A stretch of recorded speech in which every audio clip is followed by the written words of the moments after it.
Petrol விலை உயர்வு சாதாரண மக்களாகிய எங்களை பெருமளவு பாதிக்கிறது. அரசு உடனடியாக இந்த விலையேற்றத்தை கட்டுப்படுத்த ஆவண செய்ய வேண்டும். மக்கள் மிகவும் சிரமப்படுகிறார்கள். வணக்கம். குருவின் கரு சமூக விவாத மேடைக்கு உங்களை வரவேற்கிறேன். இன்னைக்கு சாமானிய மனிதனோட ஆகப்பெரிய கேள்வி, பெட்ரோல் விலை ஏன் ஏறிக்கிட்டே இருக்கு?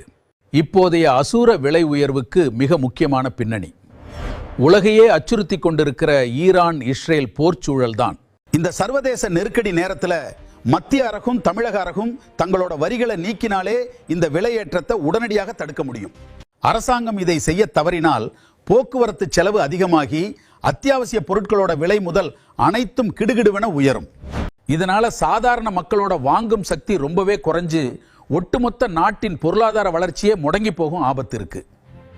இதற்கு தீர்வாக இயற்கை பேரிடர் நிதி போல போர்ச்சூழலில் கச்சா எண்ணெய் இறக்குமதி விலையை சமாளிக்க அரசு ஒரு தனி நிதியை உருவாக்க வேண்டும். அரசாங்கம் தன் வரிகளை நீக்கி இந்த பாதுகாப்பு நிதியை உருவாக்க வேண்டுமா? கமெண்ட்ல சொல்லுங்க. அப்படியே குருவின் கரு சேனலை சப்ஸ்கிரைப் பண்ணுங்க.